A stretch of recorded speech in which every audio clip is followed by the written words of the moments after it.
अखण्डमण्डलाकारं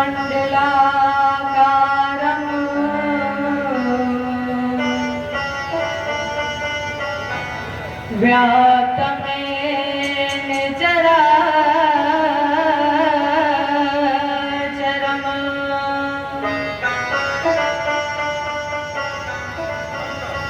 तत्पदं दर्शितं मे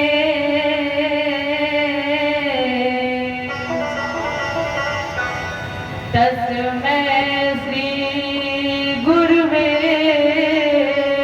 नमः।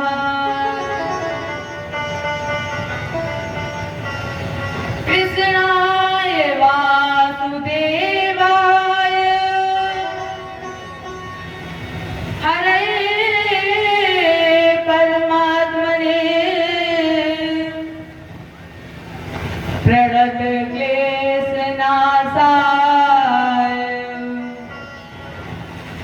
गोविन्दाय नमो नमः।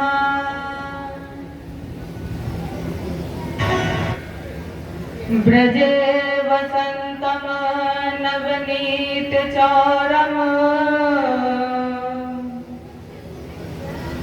गोपाङ्गनानां जदकुलचौरम्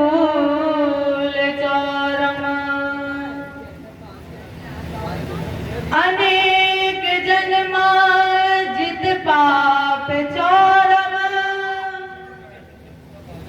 चौरागरम पुरुषं नमामि।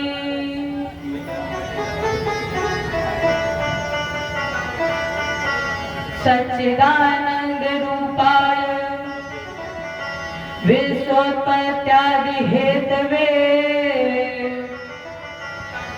तापत्रय विनाशाय श्री कृष्णाय वयं नमः। नारायणं नमस्कृत्य नरं चैव नरोत्तमम् और देवीं सरस्वतीं व्यासम् तथो जयमुदीरये।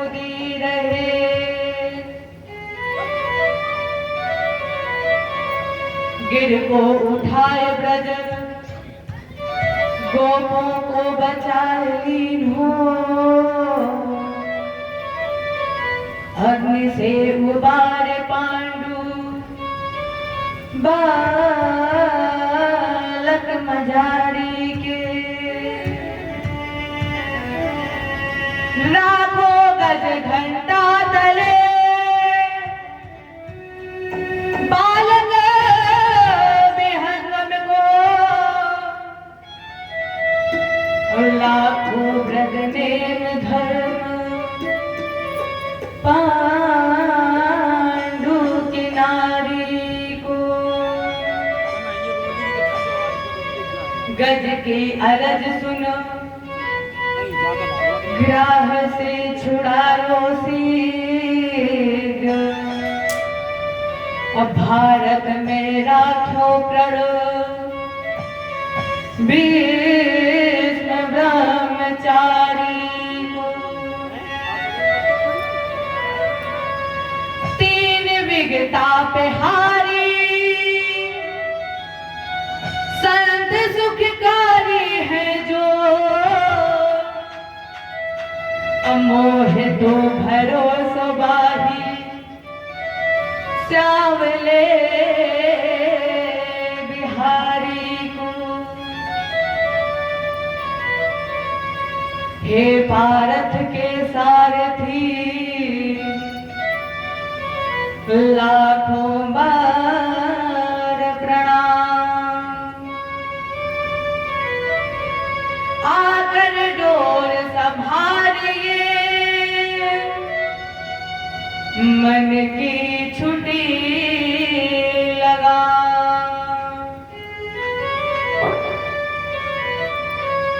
भगत भक्त भगवंत गुरु चतुर नाम बपे अतन के पग बंधन किए नासक विघ्न अनेक करहु प्रणाम करम मन वाणी और करहु कृपा सेवक सुत जानी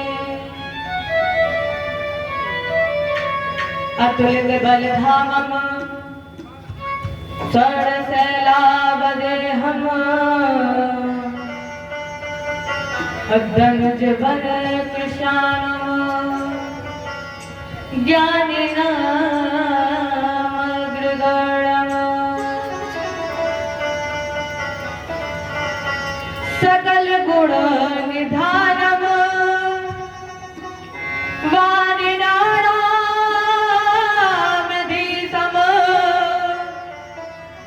और रघुपत प्रिय भक्तम वाद जातम नमामि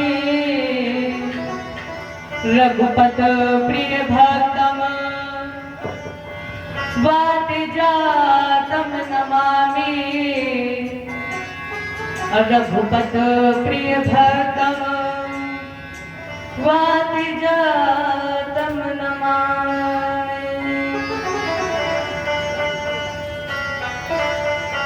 जय बोले कृष्ण भगवान की, ब्रजरामचंद्र की, उमापति महादेव की, आदि शक्ति दुर्गे मैया की, भागवत भगवान की, बजरंगबली की।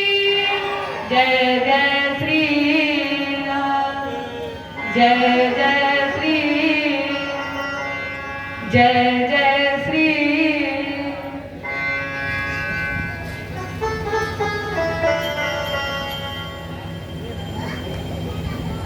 आइए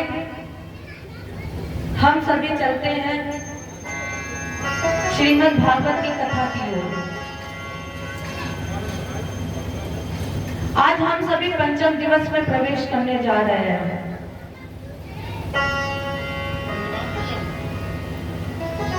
और इसमें प्रवेश करने से पहले राधा रानी जी से कहते हैं, अपने गुरु गोविंद से कहते हैं, राधा राधा नाम। और हमें लगता है कि यहाँ पर जितने भक्त बैठे हैं सभी को राधा जी का नाम बहुत पसंद है। और जब राधा जी का नाम गाते हो, आपने सुना होगा कि राधा के बिना श्याम आधे है। तो जब हम राधा जी को बुलाएंगे तो हमारे कन्हैया जी को आना ही पड़ेगा। और जब राधा जी का नाम सबको प्यारा है तो सभी भक्त ताली की सेवा के साथ कहते हैं, राधा राधा नाम, राधा राधा नाम हमको प्राणों से प्यारा है। राधा राधा नाम, राधा राधा नाम हमको प्राणों से प्यारा है। राधा राधा नाम हमको प्राणों से प्यारा है। राधा राधा नाम, राधा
एक बार जोर से जयकारा लगाओ, जय जय श्री।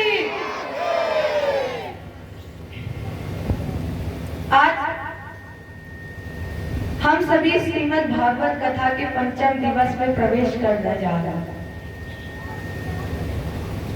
सर्वप्रथम आज हम लोग श्रवण करेंगे कि भगवान ने एक पशु पर कृपा की, एक गज पर कृपा की। तो इसकी चर्चा सुनने जा रहे हैं हम सभी। चर्चा स्वयंभू मनु मनमंत्र के प्रारंभ करते हैं। राजेंद्र, हमने तुम्हें दूसरे दिन ये संकेत दिया था कि ब्रह्मा जी के एक दिन में हमारे आपके 1000 चतुर्रूप मिलते हैं।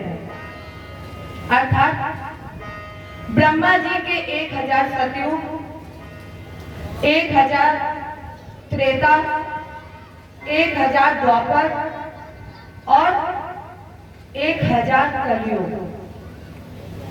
इतनी ही ब्रह्मा जी की रात है और दोनों को मिलाकर कहते हैं कल्प। एक कल्प में 14 मनमंत्र होते हैं और प्रत्येक मनमंत्र में 71 सहित 6/14 चतुर्रूप मिलते हैं। तामस में हरिवेगा नाम के एक संत थे। उनकी पत्नी से भगवान ने हरि रूप धारण किया और हरि रूप धारण करने के बाद गज का ग्रास से उद्धार कर दिया। राजा परीक्षित ने कहा, गुरु जी यही 1 मिनट रुक जाइए। क्यों? अब मुझे ये बताइए कि भगवान ने एक पशु पर कृपा करते हैं, एक गज पर कैसे कृपा की और क्यों की? ये वृत्तांत मुझे सुनाइए। बादरायण एतत्ते श्रोतु अम्मिच्छामहे वयम् हरिर्यथा गजपतिम् अग्राहगतम् मुमुक्षत। महाराज जी, मुझे ये वृत्तांत सुनाइए, इसे मैं श्रवण करना चाहता हूँ। तो सुखदेव जी बोले, राजेंद्र, तस्य द्रोणायाम भगवते वरुणस्य महात्मा। यहीं पर वरुण भगवान का एक आश्रम था। ऋतुभान का सरोवर था और इसी त्रिकूट पर्वत पर रहता था एक गज। बल कितना था? बोले 10,000 हाथी का। इनकी 100 पत्नियां थी। इनके अंदर भी 10,000 हाथियों का बल था। प्रत्येक पत्नियों के अंदर 10,000 हाथियों का बल था और प्रत्येक स्त्री से इस गज के 10-10 पुत्र हुए। इनके अंदर भी 10-10 हजार हाथियों का बल था। अब इसे जितना अधिक बल मिलेगा, अहंकार और अभिमान उतना ही ज्यादा होगा। मानस क्या कह रही है? को अस जने मां है जग माई, और प्रभुता पाई जाई मद नाई। राम सिया राम सिया राम जय जय राम, राम सिया राम सिया राम जय जय राम। को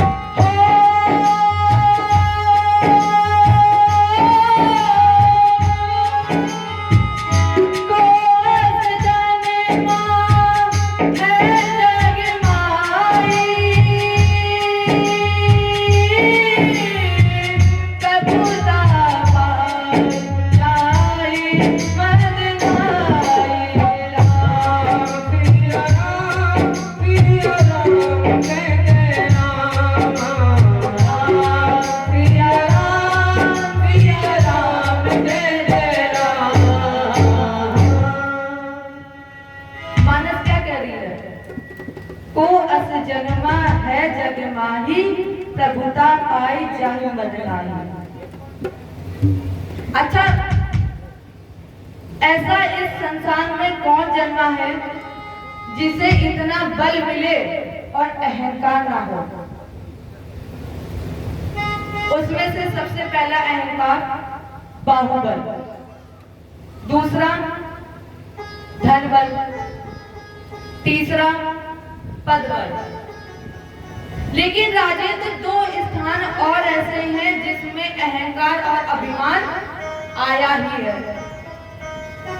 उसमें से चौथा अहंकार है सम्मान बल।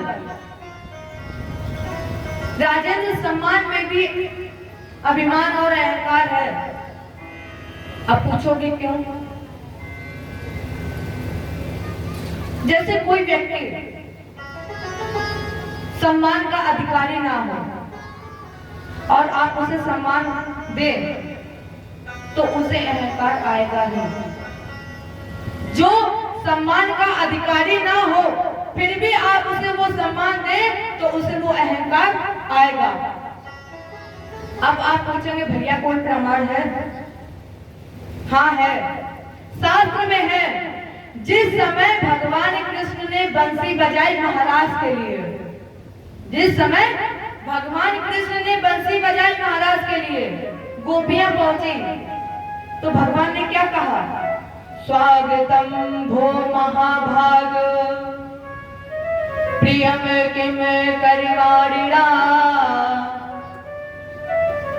जैसे ही गोपियां पहुंची तो हमारे प्रभु ने हाथ जोड़ करके बोला, आइए प्राण प्रिय गोपियों।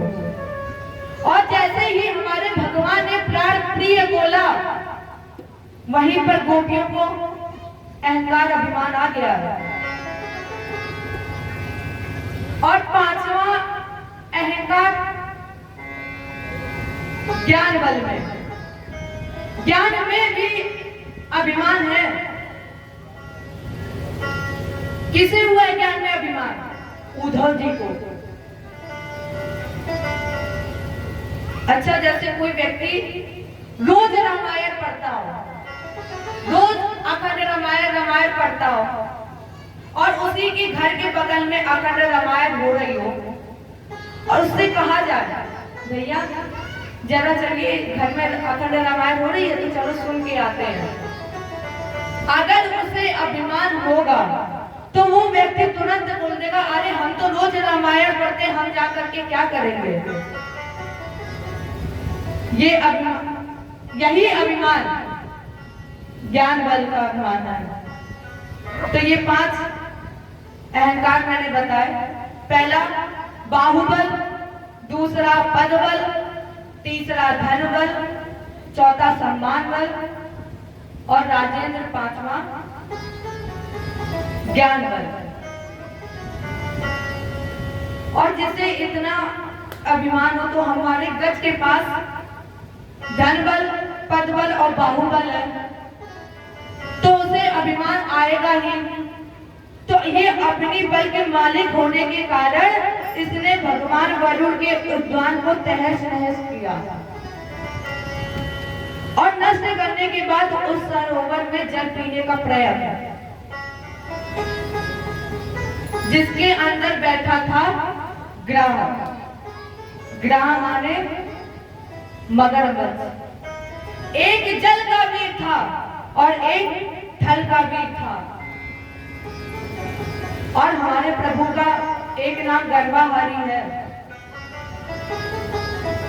जब किसी भी व्यक्ति के अंदर गर्व का अनुकरण होता है तब भगवान गर्व के अनुकरण को जड़ से उखाड़ते हैं, परमात्मा वामांग हो जाते हैं। और वही हुआ। ग्राह ने गज का पैर पकड़ लिया और गज को तालाब के अंदर खींच लिया। पत्नियों ने देखा, बच्चों ने देखा कि आप बचाएं कैसे, तो सभी ने अपने सूंड बढ़ाकर एक दूसरे के सूंड से सूंड बांध लिए और गज को बाहर की तरफ खींचने लगे। जब बच्चे नहीं खींच पाए, जब उन्हें लगा कि अब हम अपने पिताजी को नहीं बचा पाएंगे, तो उन्होंने वहीं छोड़ दिया और वापस की ओर चल पड़े। जैसे ही वापस चले तो गज ने आवाज लगाई, बच्चों आज तुम मुझे छोड़ करके जा रहे हो, कहाँ जा रहे हो? मैंने तुम्हारे लिए धर्म अधर्म किया, न्याय अन्याय किया, अपने जीवन का सब कुछ तुम्हारे लिए समर्पित कर दिया, और जब मुझे आज तुम्हारी जरूरत है तो बच्चे छोड़कर जा रहे हो। बच्चों ने कहा, पिताजी अब हमें लगता है कि हम आपको बचा नहीं पाएंगे, और कब तक हम यहाँ खड़े रहेंगे, इसलिए पिताजी हम जा रहे हैं। इतना कहा और बच्चे चल पड़े। जब बच्चे चले गए, कुछ समय बाद पत्नियां भी चल पड़ी। तो गज ने कहा, देवी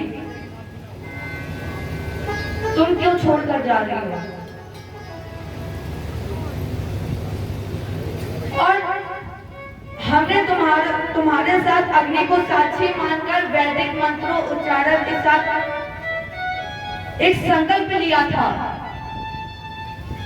कि हर सुख दुख में हम तुम्हारे साथ रहेंगे, दुख में भी तुम्हारे साथ और सुख में भी तुम्हारे साथ।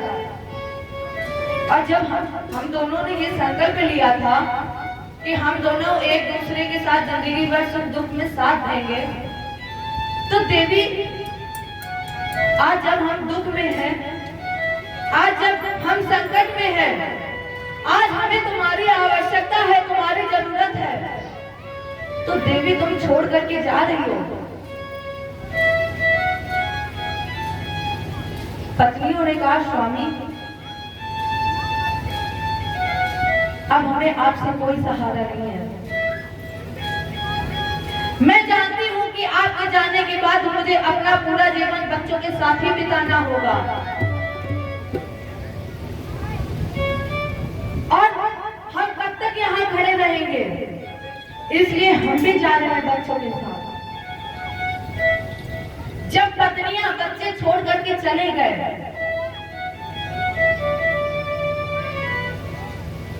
तो गज को ज्ञात हो गया कि ये सब हमें छोड़कर जा रहे हैं, फिर हमारा सहारा कौन है? चारों तरफ केवल गज को अंधेरा नजर आ रहा था, और उस अंधेरे में गज को दिखाई पड़ा एक कमल का पुष्प।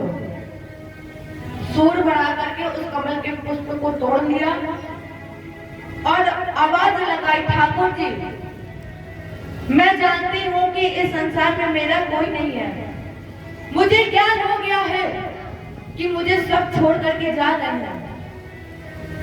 प्रभु अब मेरा सहारा आप ही हो, मेरा संसार आप हो। आवाज लगाई, प्रभु मेरा छोटा सा संसार। उस गज ने प्रभु को ही अपना संसार मान लिया, अपना सब कुछ मान लिया, और आवाज लगा के कह रहा है, प्रभु आ जाओ एक बार तो आ जाओ। और कह रहा है, मेरा छोटा सा संसार हरि आ जाओ एक बार। मेरा छोटा सा संसार हरि आ जाओ एक बार। मेरा छोटा सा संसार हरि आ जाओ एक बार।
प्रभु, गुनाह करना तो मेरी आदत है, गुनाह करना तो मेरी आदत है, और करके कह देता हूँ ये मेरी शराफत है।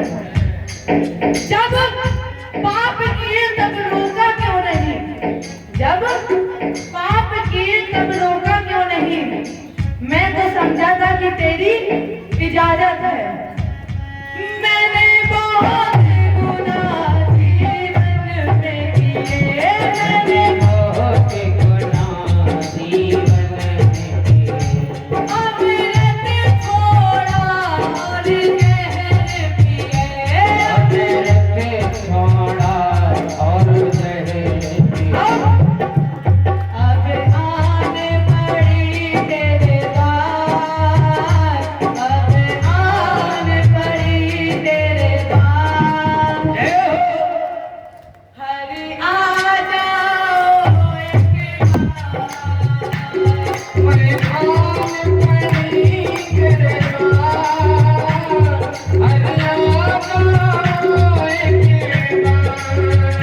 मेरा छोटा सा संसार, हरि आ जाओ एक बार।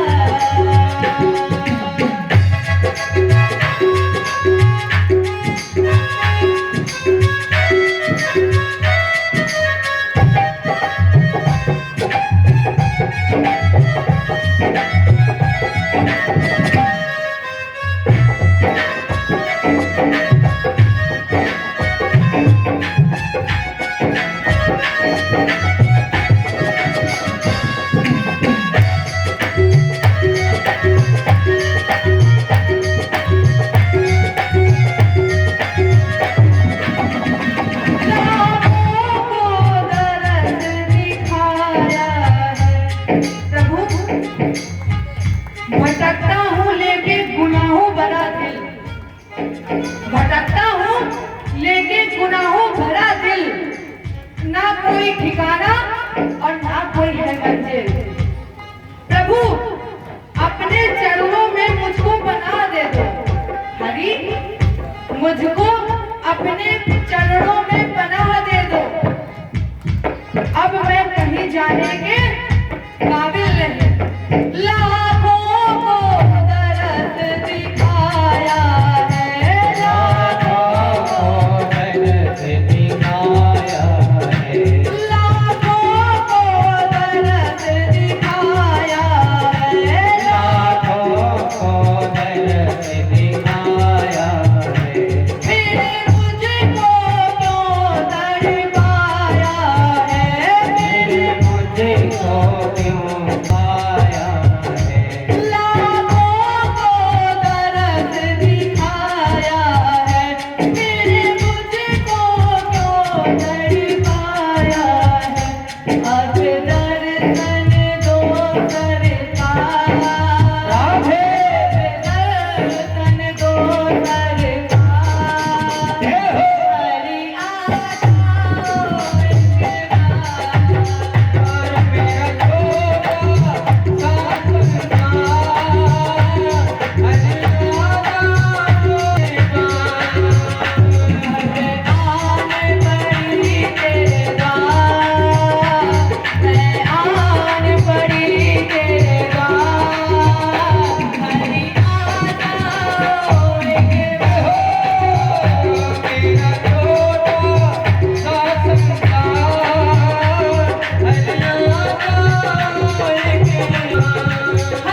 पेड़ छाया निधि मही, नमो नमस्ते खिलकार राय,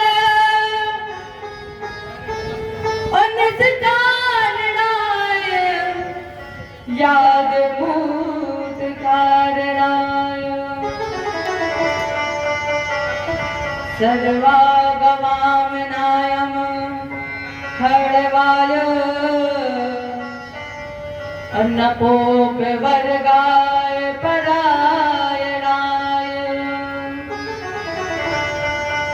जैसे ही गज ने आवाज लगाई, ठाकुर जी वही चतुर्भुजी रूप में प्रकट हो गए। एक हाथ में चक्र, एक हाथ में गज में एक।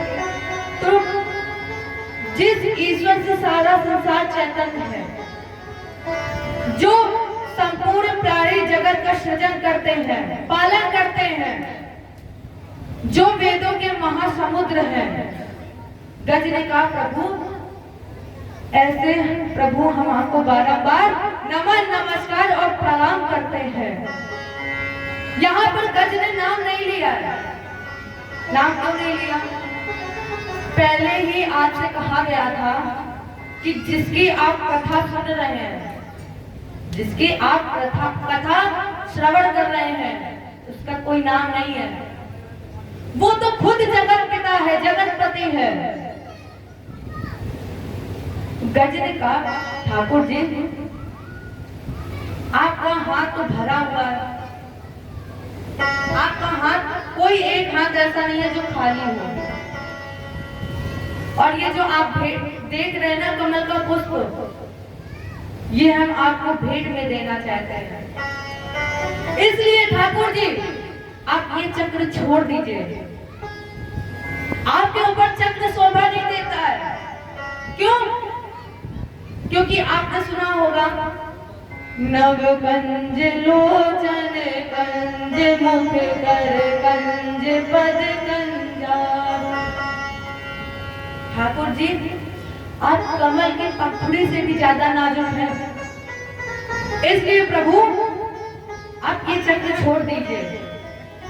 और जैसे ही हमारे ठाकुर जी ने चक्र छोड़ा, हाथ में पुष्प लिया, और जैसे ही भगवान ने पुष्प ग्रहण किया, उसी चक्र से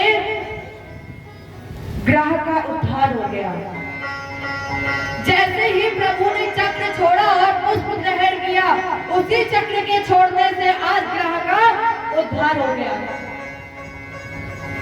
अब यहाँ एक बात ये आई, एक प्रश्न ये उठा कि बुलाया तो गज ने था, बुलाया सर्वप्रथम गज ने था कि प्रभु ग्रह ने मेरा पैर पकड़ लिया, मेरा उद्धार कर दीजिए, मुझे छुड़ा दीजिए।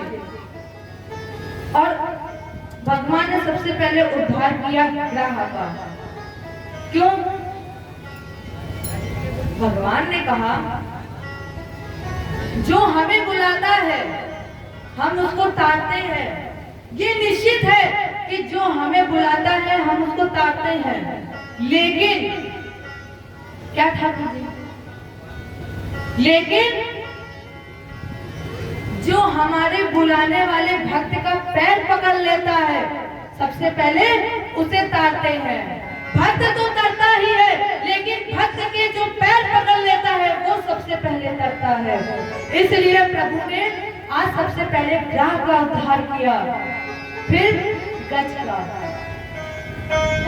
गज क्या है? गज है जीव। ग्रह है हमारी आपकी मृत्यु। ये जो गजेंद्र मुंज की आपने कथा सुनी, ये हमें वास्तविकता का ज्ञान कराती है। गजेंद्रम मोक्षणम पुण्यम रैवतम त्वरंतरम शृणु। ये जो आपने गजेंद्र मोक्ष की कथा सुनी, ये जो गज था हाथी, ये पूर्व जन्म में इंद्रधुम्न नाम का राजा था, भगवान विष्णु का भक्त था और ये अगस्त्य जी के शिष्य थे। एक बार ये आसन लगाए हुए बैठे थे, तपस्या कर रहे थे, पूजन कर रहे थे, भजन कर रहे थे। वहीं गुरुजी आ गए और कब गुरुजी आए इनको पता ही नहीं चला, क्योंकि ये तो भगवान विष्णु की तपस्या में लीन थे, भजन कर रहे थे। और जब इन्हें पता नहीं चला तो इन्होंने प्रणाम नहीं किया। तो अगस्त जी ने श्राप दे दिया, अरे पगले, हाथी की तरह तुम मतवाला बैठा है ना, तो जाओ तुम हाथी बन जाओ। श्राप दे दिया कि तुम गजलोन में चले जाओ। जैसे ही कान में आवाज पड़ी, ध्यान टूटा, प्रणाम किया, गुरुदेव आप कब आ गए मुझे पता ही नहीं चला। मैं तो भगवान विष्णु की भक्ति में लीन था और जो आपने मंत्र दिया था ना, मैं उस मंत्र को विधि विधान से पूरा कर रहा था और आपने जो विधि विधान बताई उसमें मैं लीन था। गुरुजी, मैं उनको तन्मयता से भजन साधना कर रहा था उनकी, तो गुरुजी इसमें मेरा क्या दोष था, मैं निर्दोष हूँ। तो अगस्त जी ने कहा कि अब वाणी तो मिथ्या जा नहीं सकती है, वाणी मिथ्या हो नहीं सकती और तुम्हें अब गज तो बनना ही पड़ेगा। लेकिन जिस विष्णु की भक्ति में तुम तल्लीन थे, जब गज शरीर छूटने का समय आएगा तो उसी विष्णु में तेरा मन लग जाएगा। इसलिए गज का ध्यान भगवान में लग गया। और जब ये गंधर्व था, मुक्तो देवल शापेन, ये देवल नाम के महात्मा के श्राप से मुक्त हुआ। गंधर्व हूहू नाम का, हूहू क्यों लगाया गया आगे? इसे अनायास हंसने की बीमारी थी, जहां भी बैठता था वहीं हंसने लगता था, तो लोगों ने इसका नाम ही हूहू रख दिया। बहुत उद्दंड था। एक बार देवल जी महाराज स्नान करने जा रहे थे, पहुंचे और दूसरे किनारे पर ये हूहू महाराज जी, महात्मा जी ने स्नान करने के बाद अंजलि में जल लिया तर्पण करने के लिए, तो हूहू नाम के व्यक्ति ने पैर पकड़ा और महात्मा जी को अंदर की ओर खींच लिया। ये एकदम से उछल पड़े। अब इसे अनायास हंसने की बीमारी थी तो ये हंस पड़ा। तो महात्मा जी ने कहा, ये तुम्हारा ही कार्य है ना? और जैसे ही देवल जी उछले और ये हंसने लगा, देवल जी ने कहा, ये तेरा ही कार्य है, इसलिए हम तुम्हें श्राप देते हैं कि तुम मगरमच्छ हो जाओ। महाराज जैसे ही श्राप दिया तो उस गंधर्व हूहू ने कहा, महाराज जी मेरा कल्याण, अब यहाँ ध्यान देने की बात क्या है, सभी ध्यान से सुनिएगा। माता पिता गुरु अगर प्यार करते हैं, अगर प्यार करे उसमें तो कल्याण है ही, और यदि अगर यही माता पिता गुरु श्राप दे दे तो कहीं ना कहीं उसमें भी कल्याण है।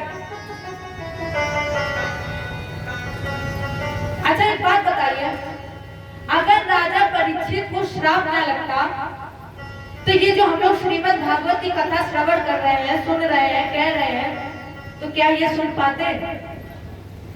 नहीं सुन पाते। इसलिए अगर यही माता पिता गुरु श्राप दे तो कहीं ना कहीं कल्याण जरूर है। तो ये जो आपने गजेंद्र मोक्ष की कथा सुनी, चौथे मनमंत्र में और पांचवें मनमंत्र में हुए देवल, छठवें मनमंत्र में मनु हुए ठाकुर, समुद्र मंथन कराया, अब समुद्र मंथन क्यों हुआ? राजा परीक्षित ने कहा, महाराज जी, यथा भगवता ब्रह्मण मथिथा क्षीर सागरा। भगवान ने अजीत रूप धारण किया, अजीत रूप धारण करके समुद्र मंथन क्यों कराया? सुखदेव जी ने कहा, राजर्षि, एक बार देवासुर संग्राम हुआ, क्योंकि देवराज इंद्र को दुर्वासा जी का श्राप लगा था। एक बार दुर्वासा जी अपने हाथ में पुष्प की माला लिए जा रहे थे, उधर से देवराज इंद्र आ रहे थे, तो उन्होंने सोचा कि क्यों न ये पुष्प हाथ में देवराज इंद्र के गले में ही डाल दूं। और जैसे ही इंद्र को माला पहनाई, इंद्र ने वो माला उतारी और हाथी के गले में डाल दी। हाथी को पहना दी वो माला, और हाथी ने माला उतारी, उसे जमीन पर डालकर और ऊपर से पैर रख दिया। दुर्वासा जी ने कहा, अरे हमने तुम्हें कितने प्रेम से माला पहनाई थी, तुझे कितने प्रेम से माल्यार्पण किया था, और तुमने मेरे देखते ही देखते इस प्रेम का मेरे सामने अनादर कर दिया। इसलिए मेरा श्राप है कि तुम श्रीहीन हो जाओ। इसी दुर्वासा जी के श्राप के वश देवासुर संग्राम हुआ, इंद्र की पराजय हुई, और जब इंद्र हार गया तब उन्होंने ठाकुर जी को याद किया, प्रार्थना की, प्रभु अब त्रियम सत्य मुनि मत माध्यम गोहाशयम निष्कलम पुद्रत्रयम मनोद्रयानम वचसान रूतम मम में देववरम वरण्यम। वेदों में श्रेष्ठ संत स्वरूप ये हरिचंद्र आपके शरण में है, इसलिए प्रभु मेरी रक्षा करिए। करुणा कृताक्ष करके करुणेश निहारो, करुणेश निहारो। भगवान से प्रार्थना की, प्रभु, और वो तो बगैर वाणी के भी बोलता है, इसलिए आकाशवाणी हुई, हे ब्रह्मा, हे देवता, हे शंकर, जो मैं कह रहा हूं उसे ध्यान से सुनो। पहले तो आपस में मित्रता कर लो, जब तक आपस में लड़ते रहोगे तब तक कुछ नहीं मिलेगा, ईर्ष्या रखते रहोगे तब तक कुछ नहीं मिलेगा। इसलिए पहले आपस में मित्रता कर लो। इसके बाद दैत्यराज बलि से मित्रता कर लो, और अगर कल्याण चाहते हो तो फिर क्या करो? अगर कल्याण चाहते हो तो फिर करो मंथन।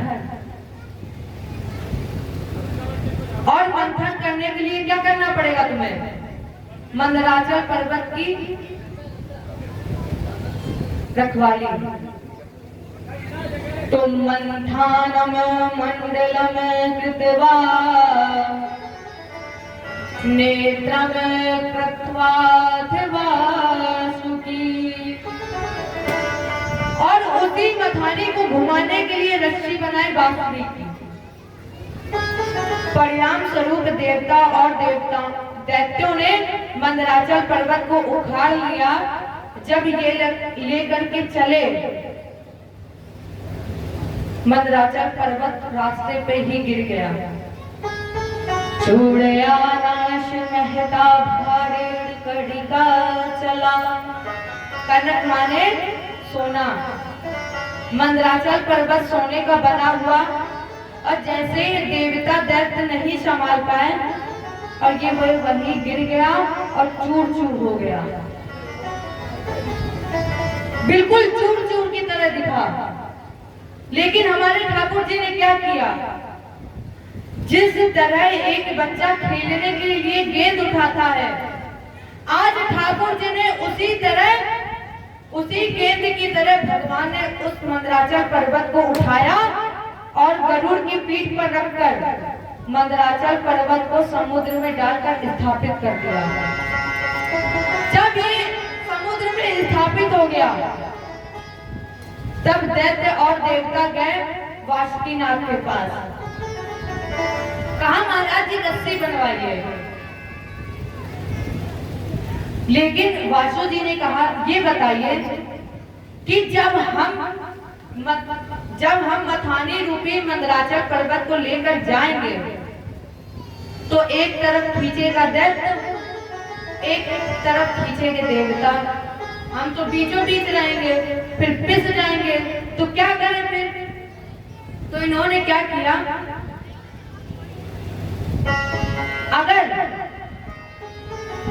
ये कार्य तुम लोग करोगे तो हम तुम्हें अमृत देंगे, क्योंकि ये तो जानते ही थे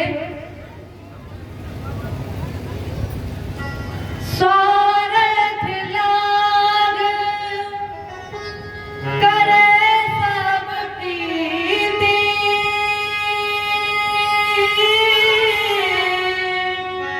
सुर नर मुनि सबके यह रीति। राम प्रिय राम जय जय राम राम राम प्रिय राम जय जय राम। हो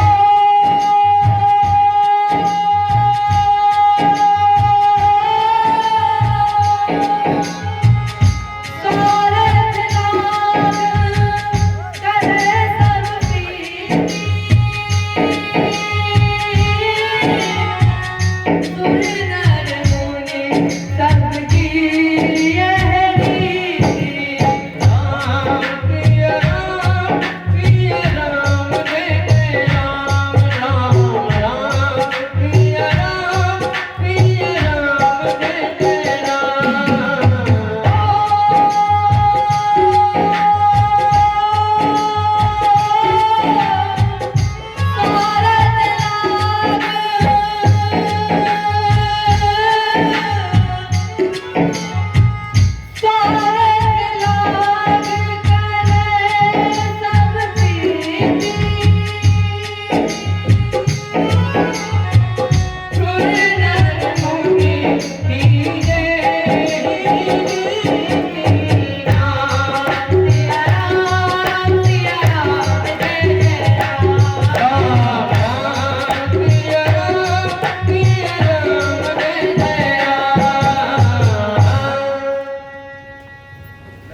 केवल मनुष्य स्वार्थी नहीं है, मनुष्य तो सबसे बाद की श्रेणी है। सबसे पहले स्वार्थ से प्रेम कौन करता है? सबसे पहले स्वार्थ से प्रेम करते हैं देवता, सुर। देवता सबसे ज्यादा स्वार्थी है, इसके बाद नर, नर माने मनुष्य, फिर संत। कहा महाराज जी तुम्हें हम कोई फल नहीं देंगे, अमृत देंगे। अब एक प्रश्न उठा कि पूंछ की तरफ कौन रहेगा और मुंह की तरफ कौन रहेगा? राजेंद्र, ये बात हमेशा याद रखना कि जो व्यक्ति उल्टा चलता है उससे हमेशा उल्टी ही बात करो। तो इंद्र ने यही किया, कहा हम रहेंगे पूंछ की तरफ और तुम रहना, हम रहेंगे मुंह की तरफ और तुम रहना पूंछ की तरफ। दैत्य बोले ये मंथन नहीं होगा। क्यों? बोले हमने तुम्हें युद्ध में हरा दिया है, अब हम बड़े हैं, इसलिए हम रहेंगे मुख की तरफ और तुम लोग रहोगे पूंछ की तरफ। परिणाम स्वरूप दैत्य लग गए मुख की तरफ और देवता लग गए पूंछ की तरफ। और जब देवताओं के साथ जैसे मंथन प्रारंभ हुआ तो सबसे पहले हल निकला, हलाहल कापूत नाम का विष। जितने भी जल जंतु थे सब मृत प्राण हो गए। तीनों लोगों में विष की लपटें व्याप्त हो गई। उस समय अजित भगवान ने आवाज लगाई, देव देव महादेव भूतात्मन भूत भावन अत्राहि माह शरणामापन्ना त्रैलोक्याम देहनाथ विषाद। भोलेनाथ रक्षा करिए, मेरी रक्षा करो, क्योंकि त्रैलोक विष के प्रभाव से जल रहा है। आप ही हो जो इनको पान करने में सामर्थ्यवान हो, और आप तो बंधन और मोक्ष भी प्रदान करने वाले हो। भगवान शंकर पहुंचे उस सागर के किनारे, और जैसे ही किनारे पहुंचे तो भगवान शंकर ने दोनों हाथों की अंजलि बनाई, सारा जहर समेट लिया, और जैसे ही ये पान करने जा रहे थे अंदर से आवाज आई, इसे पीना नहीं। क्यों? बोले हृदय में तुम्हारे रघुनाथ जी के चरण विराजते हैं, और आप जानते हैं कि ये बहुत नाजुक है, कमल की पंखुड़ी से भी ज्यादा नाजुक है। और अगर आपने ये जहर पी लिया तो कहीं रघुनाथ जी को चोट ना लग जाए, कहीं दर्द ना हो। तो शंकर जी थोड़ी देर सोचे और कहा, अब ना ये गले के अंदर जाएगा और ना गले के बाहर आएगा, अब ना ये ऊपर जाएगा और ना अंदर जाएगा। फिर तो इन्होंने वो जल पिया और गले में ही वो जल समा गया, जिससे उनका भोलेनाथ का नाम पड़ गया नीलकंठ। जय बोलो नीलकंठ भगवान की। फिर दोबारा मंथन हुआ, और दूसरी बार जब मंथन हुआ तो कामधेनु गाय निकली, जो देवताओं को दी गई और महात्माओं को दी गई। इसी तरह से मंथन होते रहे, और जैसे ही चौदहवां मंथन हुआ उससे लक्ष्मी जी निकली। जैसे ही लक्ष्मी जी निकली सब उस अमृत को भूल गए। अब इंद्र और बलि दोनों कह रहे हैं कि पहले लक्ष्मी जी से विवाह हम करेंगे। इंद्र कह रहे हैं हम करेंगे, बलि कह रहे हैं हम करेंगे। अब सबके अंदर अमृत की चाहत खत्म हो गई। बात यहाँ तक पहुंची कि सबने अपने अपने आसन तैयार कर लिए, सजा लिया, रथ तैयार कर लिया, सेना तैयार कर ली, यहाँ तक कि युद्ध की स्थिति आ गई। भगवान बोले देखो लड़ो नहीं, इस लक्ष्मी के हाथ में वरमाला दे दो और सभी लोग शांति से बैठ जाओ। और ये लक्ष्मी जी को ये अधिकार दे दो कि जिसे चाहे ये अपना पति बनाए, वरमाला डाल दे। और फिर लक्ष्मी जी को हाथ दे दिया गया। लक्ष्मी जी वरमाला लेकर के चली। सबसे पहले आसन पर बैठे थे भोलेनाथ जी। माता जी ने कहा, हाँ भोलेनाथ, तुम मेरे पति बनने के काबिल हो। जैसे ही लक्ष्मी जी ने ये कहा कि तुम मेरे पति बनने के काबिल हो, वहीं भोलेनाथ जी को लग गया हाँ अब 100% है, लक्ष्मी जी मेरी हो जाएंगी। अच्छा ये बताओ, लक्ष्मी जी कभी किसी की हुई है? कभी किसी के साथ परमानेंट रही है? लक्ष्मी जी ने यही कह दिया। लेकिन अब भोलेनाथ सोच में पड़ गए क्या? लक्ष्मी जी ने कहा आप रहते हैं हिमाचल पर, इसलिए शादी नहीं होगी। आगे बढ़ी तो दूसरे आसन पर बैठे थे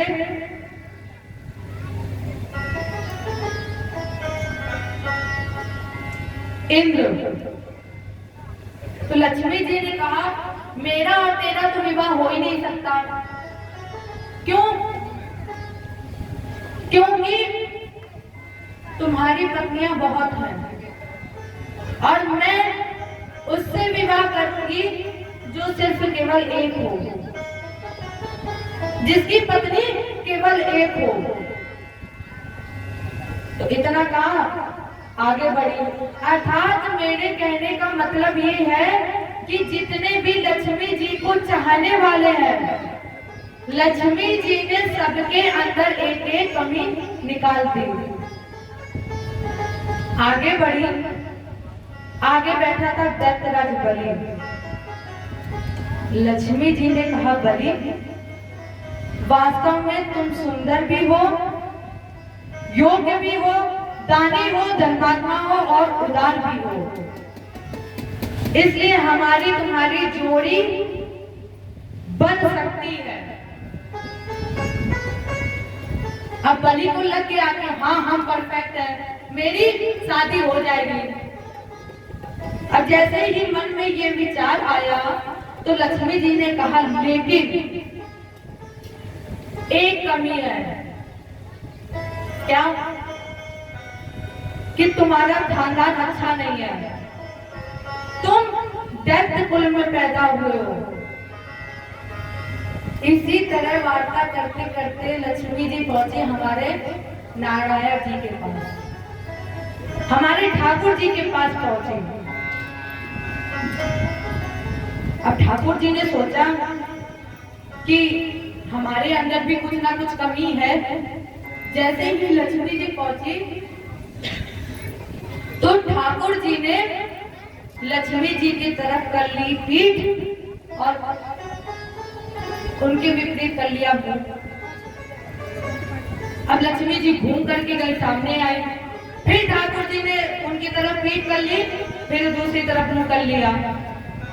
तो लक्ष्मी जी ने सोचा हाँ ये मेरे पति बनने के योग्य हैं, क्योंकि ये तो मेरे पति मेरी तरफ देख ही नहीं रहे हैं।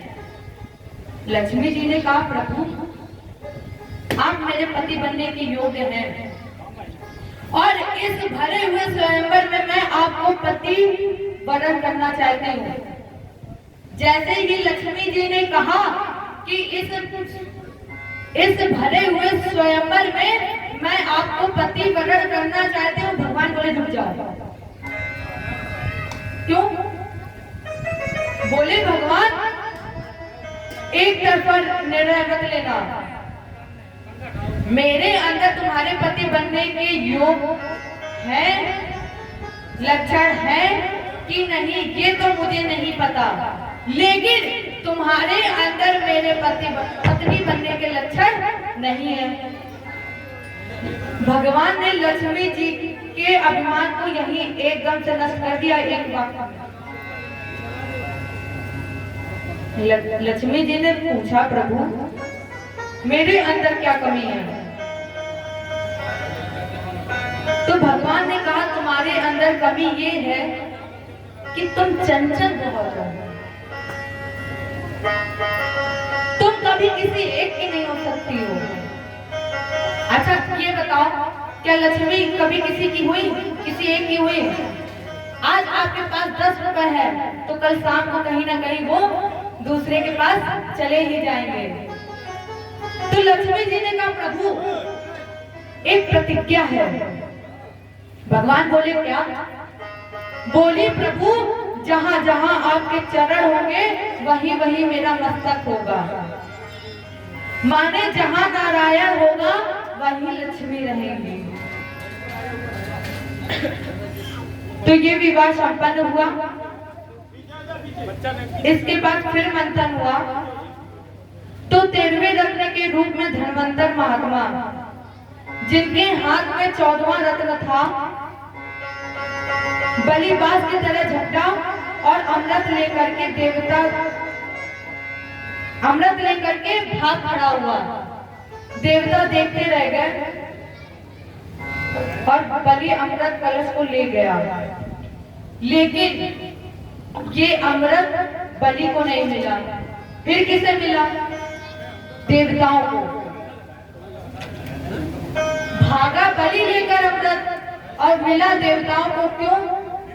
क्योंकि बलि के हाथ में अमृत तो है, लेकिन एक दूसरे पर अविश्वास है, विश्वास नहीं है। और जिसके हाथ में अमृत नहीं है उसे विश्वास है हमारे ठाकुर जी पर।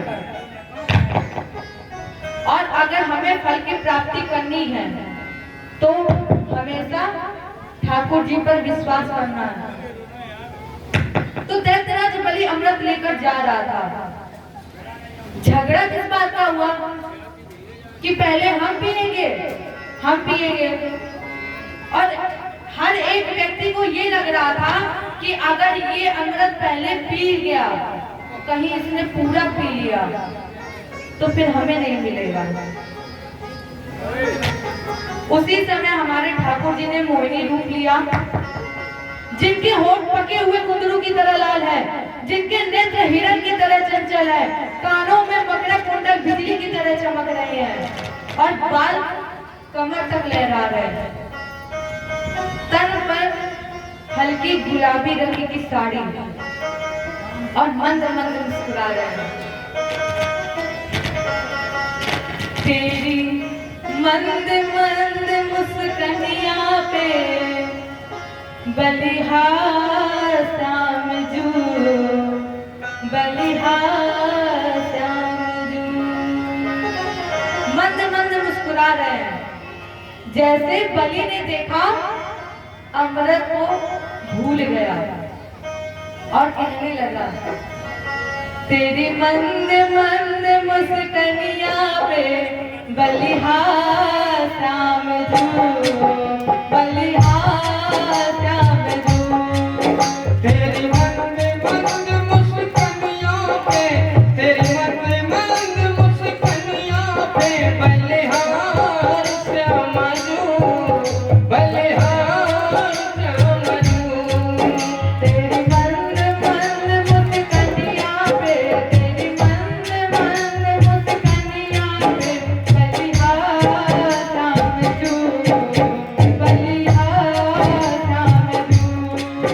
बलिहार श्याम जू, बलिहार श्याम जू। पूछा, देवी तुम कौन हो? अहो रूप महो धाम अहो अर्शानवम वया। देवी तुम कौन हो? अपना परिचय दो और परिचय देने के बाद मेरी पत्नी बनो। और जो मेरे हाथ में अमृत देख रही हो ना, इसका बंटवारा कर दो। अब भगवान मुस्कुराए और बोले, बलि तुम हमसे कह रहे हो? अरे कश्यप के पवित्र कुल में जन्म लेने वाले बलि, शास्त्र ये कहता है कि कभी स्त्री पर विश्वास नहीं करना चाहिए। कभी स्त्री विश्वास करने के योग्य नहीं होती। तो बलि ने कहा, देवी अपने मुख से तो कोई बुराई करता नहीं है, अपने मुख से कोई बुराई नहीं करता है। और अगर तुम अपने मुख से अपनी बुराई कर रही हो, इसका मतलब तुम भरोसे के योग्य हो। अगर तुम अपने मुख से अपनी बड़ाई कर रही हो तो तुम भरोसे के योग्य हो। तो बलि ने कहा कि ये अमृत ले लो। परिणाम स्वरूप बलि ने अमृत दे दिया मोहिनी भगवान के हाथ में। भगवान ने दैत्य और देवताओं को पंक्ति पंक्ति में बैठाला। एक हाथ में भगवान के अमृत कलश और दूसरे हाथ में मदिरा। मदिरा वाला हाथ दैत्यों की तरफ और अमृत वाला हाथ देवताओं की तरफ नृत्य भी करते जा रहे हैं। उसी में बैठा था प्रहलाद की बुआ का पुत्र राहु। तो राहु ने सोचा कि ये एक ही जगह खड़े होकर नृत्य कर रहे हैं और हाथ भी नहीं इधर उधर जा रहे हैं, एक ही तरफ हाथ, तो इनको कुछ आशंका हुई। ये उठे, सूर्य और चंद्रमा के बीचों बीच जाकर के बैठ गए। जैसे ही भगवान ने इसके हाथ पर अमृत डाला और इसने अमृत पिया, सूर्य और चंद्रमा ने इशारा कर दिया, प्रभु अनर्थ हो गया है, आपने असुर को अमृत का दान कर दिया है। चक्रेण क्षुरधारेण, जैसे ही प्रभु को ये पता चला कि असुर ने अमृत पी लिया है, तो इन्होंने चक्र द्वारा उसका सर काट दिया। क्योंकि ये अमृत पी चुका था, तो ये दोनों भागों में विभक्त हो गया। ब्रह्मा जी ने इसे देव योनि में सम्मिलित कर लिया और 9 ग्रहों में इसका पूजन होने लगा, जिसका नाम पड़ गया राहु और केतु। समुद्र मंथन से ये 14 रत्न निकले, श्रीरंभा, मणिवारुड़ा और अमीय, शंख, गजराज। अंतर क्या हुआ? जिन्होंने अमृत पिया वो तो केवल देव, और जिन्होंने जग कल्याण के लिए जहर पिया वो कहलाए देवों के देव महादेव। माने जिसने निज कल्याण के लिए जितने कार्य किए हमने अपने लिए, वो केवल रह गए देव, और जिन्होंने जगत कल्याण का कार्य किया वो कहलाए देवों के देव महादेव। 14 रत्न का बंटवारा हुआ, एक संदेश मिला, मान सहित विष खाए के शंभु गए जगदीश, अब बिना मान अमृत पिए राहु गटायो शीश। प्रेम वारुणी छान के वरुण भय जलधीर, और प्रेम ही ते विष पान कर पूजे जात गिरीश। जिस दैत्यराज बलि के कारण मंथन हुआ, समुद्र मंथन हुआ, इसी बलि के यहाँ भगवान ने 3 पैर पृथ्वी दान में मांगे। राजा परीक्षित ने कहा, गुरुजी अब तो आप बड़ी विचित्र बात बता रहे हैं। क्यों? क्योंकि पहले प्रभु ने एक जग पर कृपा कर दी, देव कल्याणार्थ समुद्र मंथन कराया, और आज उसी समुद्र मंथन के नायक को आपने भिखारी बना दिया। तो हम ये जानना चाहते हैं महाराज जी, मुझे ये बताइए कि वही त्रैलोकपति दैत्यराज के यहाँ भगवान 3 पैर पृथ्वी दान मांगने क्यों गए? सुखदेव जी ने कहा, बलि, सुखदेव जी ने कहा, राजेंद्र, जिस समय बलि शुक्राचार्य जी की मृत्यु संधि में विद्या से जीवित हुआ और विश्वजीत नाम का यज्ञ कराया, गुरु जी ने आशीर्वाद दे दिया त्रैलोक विजेता भव। अभी गुरु जी का आशीर्वाद और यज्ञ का प्रभाव, इंद्र फिर बलि बना, और जैसे बलि इंद्र बन गया तो मैया अदिति बड़ी दुखी थी, दुखी बैठी थी उसी समय इनके पति कश्यप जी आ गए। कहा, देवी आप इतनी दुखी क्यों बैठी हो? आपके दुख का कारण क्या है? अदिति ने कहा, आप तो सबको जानते हैं, और अगर फिर भी आप सबको जानना चाहते हैं, सुनना चाहते हैं, तो आपको पता होगा कि मेरे पुत्रों का, इंद्र का यश, स्थान, ऐश्वर्य सब कुछ असुरों ने छीन लिया है। तथापि देहि कल्याणम धिया कल्याणम कृतम। कोई ऐसा उपाय बताइए जिससे मेरा और मेरे बच्चों का कल्याण हो जाए। कश्यप जी ने कहा, अगर आप कल्याण करना चाहती हो तो मैं एक व्रत बता रहा हूँ, उस व्रत को पूरा करना, जिस व्रत का नाम है पयोव्रत। और ठाकुर जी का नाम गाना, कहना, गोविंद मेरो